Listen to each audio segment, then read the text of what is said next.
I am an idiot. That's the way we're starting this video. I forgot to record audio. I had muted audio on this video. I feel so dumb right now. I want to apologize immediately. Now, what I have done is I've gone in post-editing and I have recorded a few laps of audio at both tracks today. We're racing at Atlanta and Circuit of the Americas. 2 races on your way today in Season 3 of the NASCAR 25 career, and I have put them into the post-editing so there's at least car audio in the background for you to listen to. Now, full discretion, it's not even going to be remotely close to being synced up with what's actually happening in the video, but it's better than nothing, to say the least. Hello everybody, and welcome back to a brand new episode of our NASCAR 25 career mode here on the channel. I hope you're all having a great day as I am as we start P10 here on the grid from Atlanta Motor Speedway for our, well, second super speedway race in a row. In last episode to kick off the season, we won the Great American Race, the Daytona 500. And of course, doesn't lock us into any playoffs or anything, as we know how it is now. We have the actual IRL chase format that we manually do here in the game with Google Spreadsheets.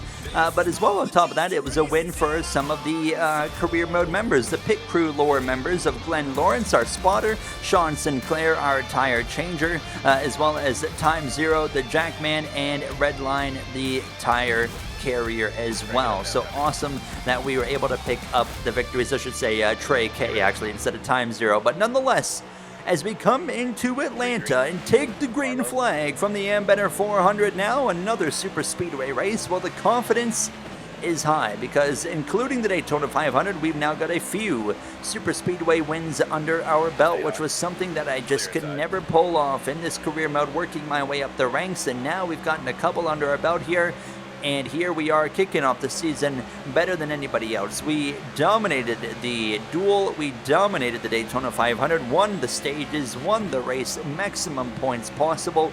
And following today, of course, we'll start to get a better picture of where we are at. And really the goal today is, of course, we know we're going to be a threat here in Atlanta, but we have continued to improve our road course program with Junior Motorsports as last season went on. And I'm hopeful we can take one more big leap here in today's episode at COTA to hopefully be fighting in the top 5. And maybe by the end of that race, even be fighting for a victory. That's at least the goal for now. We'll wait and see, of course, how that actually turns out and if it hopefully comes true, because I really want to win a road course in the Cup Series before this career mode comes to an end, because we know this career mode will be coming to an end at the end of this season. We also have gotten some big updates since this last episode of this career mode. We know a NASCAR 26 announcement is coming on Thursday. This video is going out Tuesday, so 2 days from now we'll have a NASCAR 26 announcement. I'm hopeful we'll have a release date, so we'll have a better outlook of what this career mode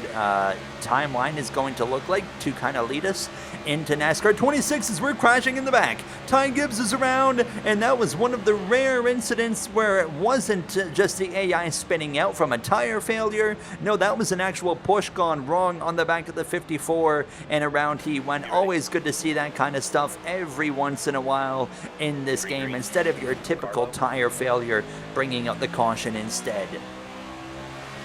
And as we go back green, it's important to remember super speedways. We have, as I had a massive stutter on my game right there, but important to remember we have the fuel and tire wear set to just 1x, and that is to maintain a good race, because if you go to 3x or 4x, if you force a green flag pit stop in your race on a super speedway, the AI will run out of fuel and stay on the track. Not everybody, but just a few, and it will just completely screw up everything until you get another caution. So we do run on 1x fuel and wear for the tires as well. So just, of course, maybe if you're new here, you did not know that, as we, however, have gotten ourselves to the inside line now, and continuing to maybe just kind of sneak our way forward on this inside line as we run behind the number 6 2012 NASCAR Cup Series champion here of Brad Keselowski, and we are going to continue to just kind of stay in line with them now, just 2 by 2 up front right now. Everyone's pretty calm for the most part now. No one's really trying to do anything too outrageous now. Of course, you expect to see a lot of 3 by 3 by 3 because Atlanta eventually turns into a gridlock race, and wherever you are is where you're going to be stuck. But as we continue now already to lap 10 at 15 in stage 1, I mean, we're continuing to work our way forwards here, and as we head down this back straightaway, we'll even get alongside the number 6 here of Brad Keselowski on that run now into turn number 3, and we are now into the battle for the lead of this race. How about that? As the number 45 of Corey Heim leads this season. If you missed the silly season changes, go take a look at the Daytona episode, because we did an overview of all silly season changes in that episode. Now as to the lead we go down the back straightaway into turn 3, coming to just 4 to go in the stage, and once I got to the lead, we would take full control again, just like we did in Daytona. Thank you, Ryan Preece, for that push now, because now we are in control, and I would just continue to kind of set the pace, and we would stay comfortably in front of the pack all the way to the final lap into turn 3 and 4 for the final time, and we've got several car lengths of a lead on the 6 of Keselowski. And we're going to pick up right where we left off, and we take the stage win, and we're doing everything that we were doing wrong right now, right from last season, and that's getting stage points, winning stages. We lost the championship because we couldn't put whole races together, and to do that, you need to be running well all race long. That's what I personally love about stage racing, is it rewards you for running well all race long. So, no pit stops.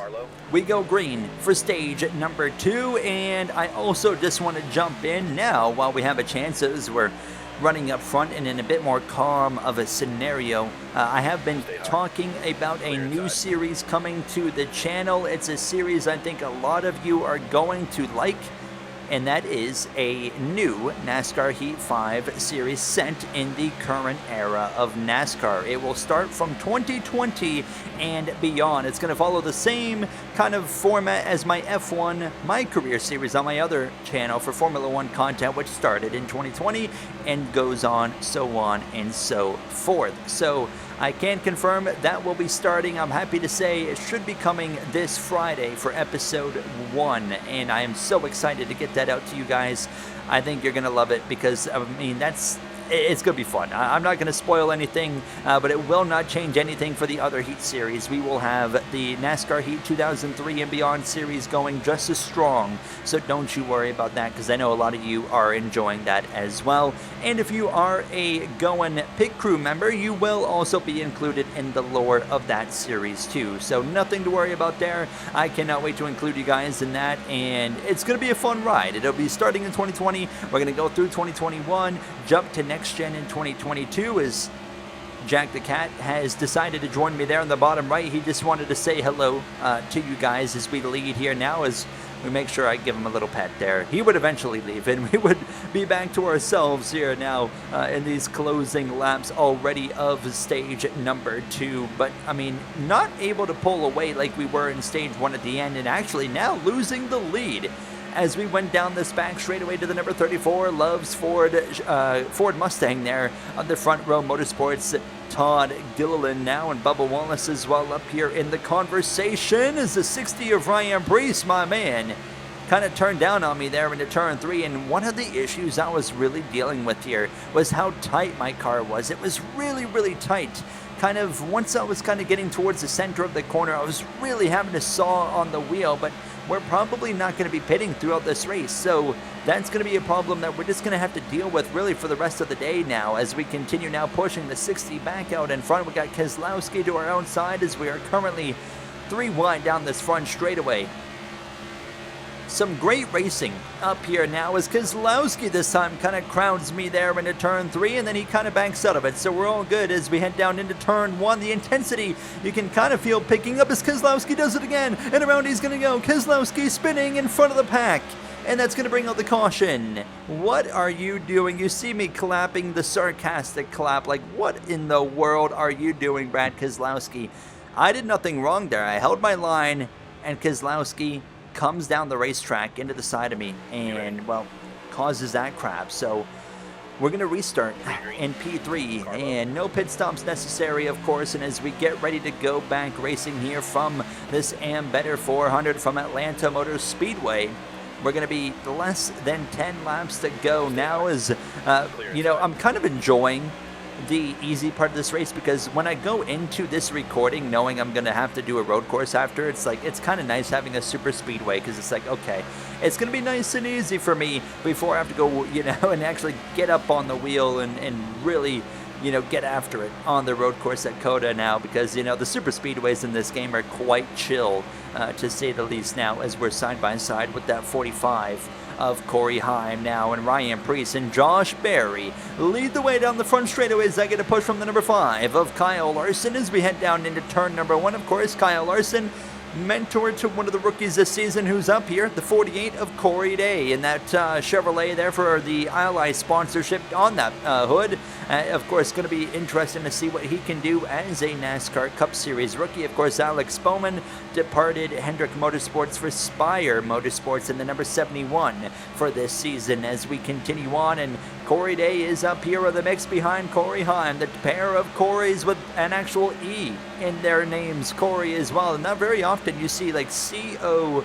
I mean, it's far less popular than just Cory, but yeah, we got two of them right here, Corey Day and Corey Heim, nonetheless. As we continue to 5 laps to go at this point now, just continuing to manage this inside line, and then I would actually jump to the middle to pick up Corey Heim into turn number 3, and now Preece drops down to the inside, which I did not expect. I was hoping he was going to stay in the middle and we would continue to get the draft off of him, but now relying on the 45 of Heim to push us forward down this front straightaway down towards turn number 1. Just a few laps to go here in stage number 2, and here comes Kyle Larson to the inside as well with help from the number 2 of Austin Cindric down this back straightaway. Cindric would eventually get clear and jump up in front of me, and now it's Larson bottom, Cindric now actually going to be to the top. Larson to be in the middle as Byron shoots to the inside into turn 3, coming to 2 laps to go here in stage number 2, and we have had one heck of a race already, and we've still got another stage to come, as now being on this far outside, kind of dropping back a little bit now, but we got help coming from that 60 of Preece, and as we come down this back straightaway, lap 24, but unfortunately being on the top has really dropped us down the order. This is not exactly what I was expecting here. I thought going up to the top would have the opposite effect of allowing us to go forward. Not what's happening, because as we come to the final lap here in stage 2, William Byron and the inside line have all moved forward and taken control of this race into turn number 1 here, and now this is already, I know, going to set us up in a really rough spot for stage number 3. And having to work our way forward now as we're on the outside of Joey Logano. We're not even going to get stage points here. We just have to accept that at this point now. Into turn 3, behind that 45 of Heim, William Byron, your defending Cup Series champion, off turn 4 down the front straightaway, will take the green and white checkered. He'll win stage number 2, and we end up in P16.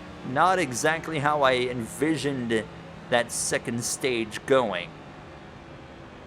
And again, no pit stops. So as we get ready to go back racing, we know that we're going to be starting on the outside line, which now we are well aware is not where you want to be, it seems like. I think you can make the top work. It just kind of depends on where you are in that top lane. Like, if you can be one of the first couple of cars, like if you are the first in the outside line or if you're second in the outside line so you can be the pusher, I think you can make it work. But outside of that, if you're third, fourth in line on back, it's going to be way more difficult to make that lane roll as we come through to the start of the third and final stage here from Atlanta, and has 25 laps to go. I just want to note as well, it is 1 a.m. when I'm recording this. I really hope that I am not waking up the neighbors in this apartment building, because I'm sure they will absolutely hate me if they are awoken by this now. So yeah, we still got like 20 more minutes, at least 25 minutes of commentary to go, so hopefully they're having a good time.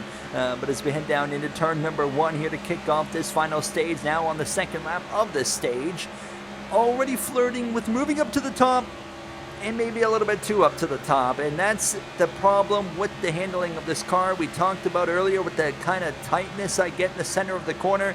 Fortunately, though, we would be able to rally back super quick now. In lap 43, we're right back here where we left off, and here's a big shot coming from Eric Jones as well in the number 43 there just behind us in that Legacy Motor Club Toyota Camry. And now we've got 3 lanes rolling here. Now again, there's Preece and Keselowski. It's all of RFK right here. They were 3 wide together for a brief period of time, as now Cody Ware up here in the conversation as well. And the number 51 Rick Ware Ford Mustang. How about that? Him having a great run here now, as it is a complete gridlock here coming at 20 laps to go. And when it turns into this, you're going nowhere or you're going into the wall as we continue to struggle with the tightness of this car. And at that moment I said, okay, I got to chill out in terms of just trying to force that outside. But at the same time, we got to go. We cannot waste any time. So I'm like, okay, I'm just going to start lifting a little bit in the corners, but we need to start forcing some moves because we're going in the wrong direction. We're running out of time. Although there's still just under 20 to go, that time's going to run out fast. And now as we exit turn 4 down the front straightaway, I'm going to try and force a 4-wide move. Big push from Jones to the outside, and the 51 doesn't leave any room. We're going to crash into turn number 1, and around goes the number 51 of Cody Ware. We're going to get through, but the caution is out, and that was not good. The 51 might have put me into the wall, but I'm the one that stuck my nose 4 wide, and that is not gonna be a popular move here with the drivers. That was all me. I have no defense, no excuse on that one, other than I was just simply trying too hard to go forward. And by doing that, I did the next dumb thing. You know, I have to go forward, and I just gave myself less laps to go forward. We still got just under 15 to go. 14 exact laps remain here from Atlanta now as Chase Elliott is up front. Chase Elliott, of course, your champion from 2025. He's had 2 wins in this career mode. One was at Phoenix in that championship finale where he secured the 2025 title, and then at Las Vegas last season in the chase. Now, as we continue again, kind of on this fall in the wrong direction, and now I'm just like exploring options. But I mean, do I want to get down to the inside? Can I make the top work? I mean, we just got put in the wall again there, even on 3 wide by the 66 of Josh Bilicki, who can't win anything here in this career mode to save his life, but he's still putting me in the wall anyways for a 22nd for no reason at all. As we continue into turn number 3, and immediately this is right here is what I need, some space. We finally got some space, and we're going to split between the 66 here and the 38 of Zane Smith. And now we go through the tri-oval and then down into turn 1, a big run on the next scoop of cars to the outside. Didn't work. We got back in line, jumped down to the middle here with 11 laps to go behind the number 48 of Corey Day, as we now jump to the inside here on the exit of turn 4, because now we have the inside line open. But at this point I was just going where any hole was. If there was a hole in the bottom, we go. If there's a spot to jump middle, we take it. A spot to the top, we go there from the middle lane, so on and so forth, with 10 laps to go here from Atlanta now. And we were back in the middle come lap 57. Bell jumps to the bottom. I see a complete gap right there as the middle lane's kind of fizzled out right now, as we do clear the top lane there of the 54 of Ty Gibbs, but at this point now committed to this middle lane here behind the 17 of Buescher and the 34 of Gilliland in line as well. Coming up on the closing 5 laps here from Atlanta, the odds of us winning back-to-back races to kick off the season are getting lower by the lap, because we were stuck right here, and as we came to 3 to go, I have nowhere to go. And at this point I realized we got no shot. You know, we're going to be stuck here, and the inside line is rolling. The winner is probably going to come from that inside line right there, as we're coming up on just 2 laps to go here from Atlanta. Christopher Bell is currently leading this race on the inside, but we always see the leader on the inside kind of shuffle up, and that continues to bring the next car on the inside forward, and then they take the lead. So with 2 laps to go, approaching the final moments of this race, nothing happens. Straight to the final lap here from Atlanta, and you're not going to believe who's leading. Burt Myers is leading the inside line, and Josh Bilicki in the 66 is leading the second lane. It's going to be an underdog winner no matter what. But who is it going to be? Down this back straightaway, pushing as hard as we can, but nothing's working. And it's Bilicki on the second lane. Myers on the bottom. Bilicki's got the advantage off turn 4. Are you kidding me? Josh Bilicki is going to do it. Bilicki wins in Atlanta. We end up 20th. The guy I said that couldn't win 5 minutes ago wins in Atlanta. Unbelievable. I mean, fair play. Kyle Busch, that would have been awesome to see him when he ends up second. And for us in 20th, from a win in Daytona to that, not exactly what we wanted, but we did it to ourselves, and all we can do now is really just focus on the road course. Connor Zilish ends up dead last. Absolutely horrific for him. Alex Spellman as well in the 39th position, as I say, okay, we put that behind us. We come through into Circuit of the Americas, and we're going to jump straight into qualifying. One thing I want to notice as well, or point out, is how awkward it is doing commentary over a completely silent video. It is not as easy as it usually is. I feel like I am paying a lot more attention to what I'm saying word for word, and then it probably makes it a little bit more awkward overall. So this is going to be a video we remember for a while, because it's certainly a weird one. But as we come through into qualifying now, and we felt really good in this now. The orange colors on this number 15 Junior Motorsports Chevrolet. We got the Boost Energy sponsorship, and I was very happy with how this car was hooked up, getting around the racetrack. And as I was approaching the final turn, I didn't want to even run a second lap, because I felt like it really couldn't get any better than the lap that I just ran. As we come to the line, it's a 1:35.727. And eventually, as qualifying ended, SVG's on pole. It would end up P9, a career high on road courses for us here from Circuit of the Americas. Clearly, still some work to be done.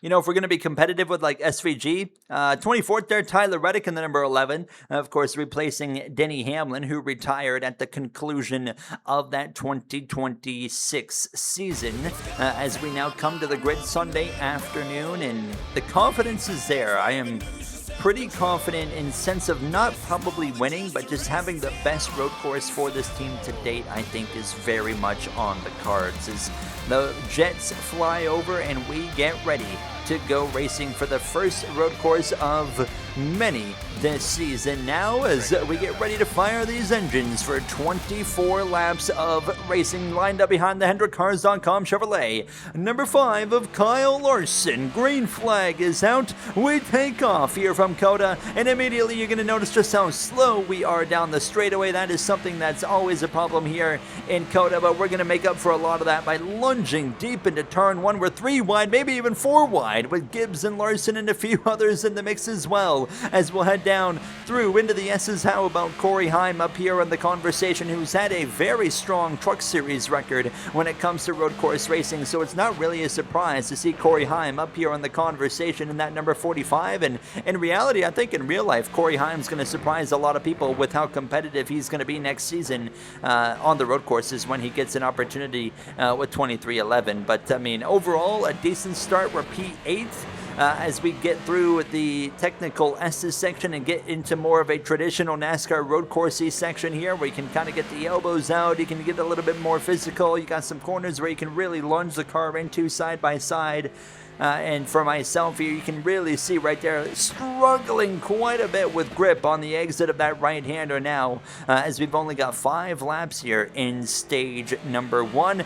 The fuel and wear is back up to its typical 4X, and also I have turned cautions on as an experiment to strict, because usually when it comes to the road courses, we don't really get cautions for anything when it's on relaxed in this game, where in real life NASCAR, they still throw cautions for some crashes at road courses. So with a mixed incident frequency has actually been turned down to 35. I said, okay, let's experiment. Let's have the incident frequency basically cut in half, but we'll have the caution set to strict, and we'll see what kind of effect it has on this race here from COTA. But as we come through to lap 2 at this point now, we've kind of settled in here behind the number 45 of Corey Heim. You got Ty Gibbs, Byron Elliott all up there in the distance, and Bell leading over Van Gisbergen and Briscoe. P3, a big lunge here up the inside of the 45 of Corey Heim, who gets to run on the exit, stays ahead for now as we come through now to lap 3, halfway or so through this lap, and continuing to put the pressure on the back of that Jordan Brandon number 2311 Toyota Camry.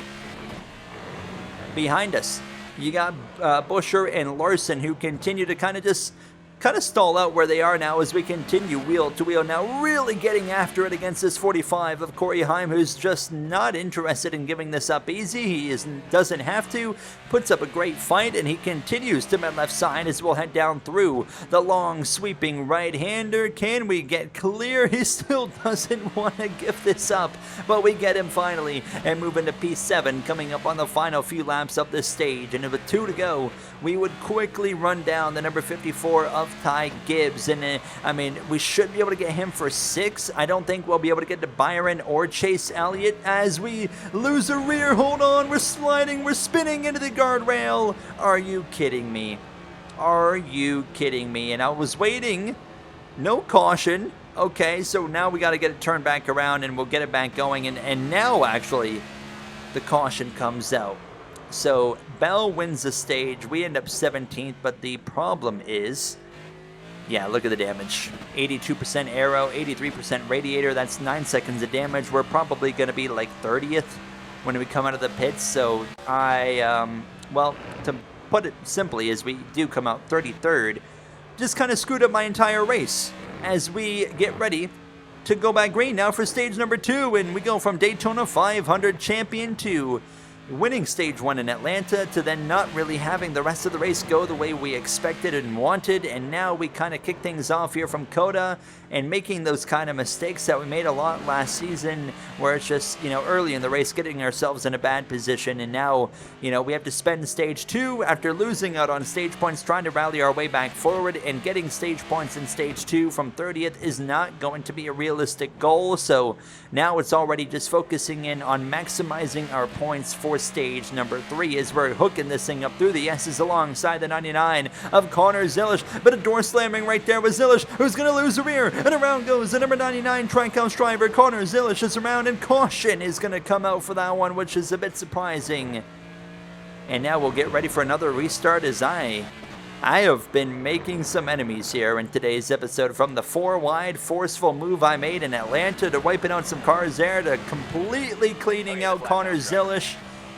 Not exactly, of course, what I had planned as we go back racing now on lap 4 of 6 here in stage 2. And again, the number one thing I don't want to do is eliminate laps for myself to go forward, and that's what I've done again here now. And as we're now only 27th or so, I mean, we're just going to have to run a really, really strong final 3 laps here of stage 2 to try and set ourselves up well for that 3rd and final stage. Now as we're side by side with the 34 of Todd Gilliland, and into the S's, big checkups here. You got a few Fords in the mix now. Logano, Custer, Cindric as well, the 34 as well, as we continue just to play it kind of cautious after what happened with the 99 now as we go through the awkward chicane here, and even going to lose out to the 43 Advent Health Toyota Camry there for Legacy Motor Club's Eric Jones. But as we settle into 26 now, I'm like, okay, we got through the technical part, let's get back after it, as Shane Van Gisbergen has gotten to the lead here from COTA as we re-clear the 43 and immediately lunge up the inside of the 34 of Todd Gilliland, and we'll take the spot from him. Still really sliding around right here now as we're to the back of the 11 of Reddick and the 2 as well of Cindric, and we make it 3 wide and lean just about on this number 11 of Tyler Reddick, who's going to keep this fight going here wheel to wheel and re-clears me. But as we head into turn 1, coming to 2 laps to go, now a lunge up the inside here. This should be a pretty easy pass and even get alongside the 2 of Cindric again. Time running out. We clear the 2. We immediately bring the fight to the 77 of Carson Hocevar. I don't mind getting a little bit physical with that 77. You race him how he races everybody else, basically. Now is Hocevar, though, is also going to kind of give it back to us as we continue to slip. Look at the slide there, and we keep it under control and avoid contact on that 77. And as we come through the left-hander, we'll clear Carson Hocevar. And now coming to the final lap of the stage. Now a move to the inside of the Haas factory. Team number 41 of Cole Custer will clear him through this final turn as Logano's going to lose out to that 6 of Brad Keselowski. And on this final lap through the S's now alongside Keselowski, this should allow us to clear him pretty easily. Yes, it does. We might get one more spot on that 22, maybe even if we clear this 22 fast enough. Never mind, around he goes. I'll wave him goodbye, and that's going to end the stage. Caution is out. It'll be 18th here in stage number 2. Shane Van Gisbergen, the road course king, finds himself at the top of the leaderboard as we get ready to pit for tires and fuel and get ready for another restart here to kick off the third and final stage. Again, not exactly where we want to be. We put ourselves in this hole, and now it's time to go racing for stage 3, where we just hope that we can come out of here really with a top 10. You know, we got 13 laps of racing in stage 3. It seems pretty evident if we do have a crash, a caution will come out no matter what, even if it's one car. So I am anticipating that now. As look at this move into turn 1 around the outside from the mid-teens to where we're going to be 13th. Are you kidding me? What a start. What a restart. Through turn 1, we'll clear Chastain, lean on the back of the number 8 Cheddar's Chevrolet of Kyle Busch. Into this now S's section now, and the number 20 of Christopher Bell has got control of this race again, and it all comes down to who gets the lead out of turn 1. That's the guy that's going to be in control now. As I'm very cautious behind the 8, even still make contact with him, and through goes Chastain. Busch goes wide. We clear him, and we get ourselves back to 13th now behind that Kubota number 1 Chevrolet of Ross Chastain and Trackhouse Racing as we continue on closing in on a top 10 position now, coming up on 12 laps to go in this race. There is a pit stop necessary here in this third and final stage as we've lost the rear again. Don't spin it. Don't hit anything. We save it. We get it back to the racetrack, and where are we going to be? 17th, 18th, 19th alongside Bubba Wallace, and that's going to be the costly error. That's going to cost us a chance of a really good result, I fear. I mean, perfect case scenario, we continue to gain positions, make our pit stop, and then continue to gain positions after that, and then get a caution late in the race, and maybe we're already back in the top 10 and we can then try something. But I mean, I have put our team really in a hole all day long, and just that's, you know, I know it's early in the season, maybe too early in the season to be talking about a championship, but I mean, our expectation this season is to win a championship. And, you know, how I raced in the final half of that race in Atlanta and how I've raced really as a whole here in COTA is not how we win a championship. It's very evident we've got maybe the best road course car we've had on a road course so far as a Cup Series driver, and we're just really putting ourselves in a bad position to capitalize on that as we continue to go forward now, passing the number 71 of Alex Bowman into the S's, and we're back up into 14th here with just over 10 laps to go in this race. So it's still not hope lost here now as we get to Kyle Busch, and we'll make a move to the right side of your 2015 and 2019 Cup Series champion. We clear the Cheddar's number 8 and move into 13th, and then immediately a run to the inside here of the number 48 of Corey Day. We'll pass him and move through into P12. Ross Chastain, 10, coming to 9 laps to go was next, and at this point I was kind of tired of waiting, and I was going to be willing to get physical. Now I'm like, I gotta go, and we're going to lay the bumper to Chastain into this final turn now, and Chastain, he's not having any of it. Contact, he just turns us around, and Chastain gets back through as we come to lap 16 of 24, and he is not taking it. I said, you know what, fair play. I kind of instigated that one, but through the S's now, a slice to the inside. We continue side by side through the S's. He finally lifts, and we move up into P11 now, and we are going to also make a pit stop here because we can pit basically right now. If we pit this lap, we will make it just barely to the end of this race because we can go 8 laps on fuel. We'll have 8 laps to go as soon as we come back around to the pit lane here. So we're going to come in now and try to undercut some cars in front of us. Somebody else is pitting up there in front of us. Only one extra car coming in, at least in front of us. Others behind might come in,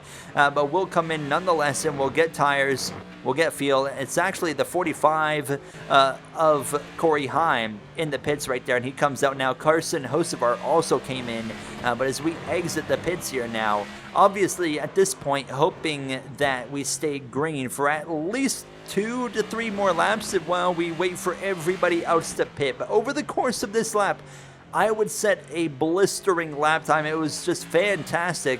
And we were closing in on the 45 of Corey Heim now as we got more cars in the pit lane. Around goes the 40. That's our teammate. Allgaier's around it. Are you kidding me? Caution is out, and several drivers are already in the pit lane servicing their vehicles. And Shane Van Gisbergen gets screwed because he still has to pit. So, Everyone that was in the pits got to stay out and handed the lead to Kyle Larson and the 19 of Chase Briscoe on the front row. Usually the car on the outside, for whatever reason, has the advantage into turn 1 as we're back underway, and whoever gets the lead out of turn 1 is probably going to win this race as we go for a lunge into turn 1 up the inside of Hocevar. Briscoe clears. We hit the back of the 1 of Chastain, and Chase Briscoe to the lead here in Circuit of the Americas over Kyle Larson. I believe Allmendinger is up there, and same for the number 71 of Alex Bowman as we are trying to hustle through now, knowing, of course, I mean, at least the caution did get us closer to the leaders.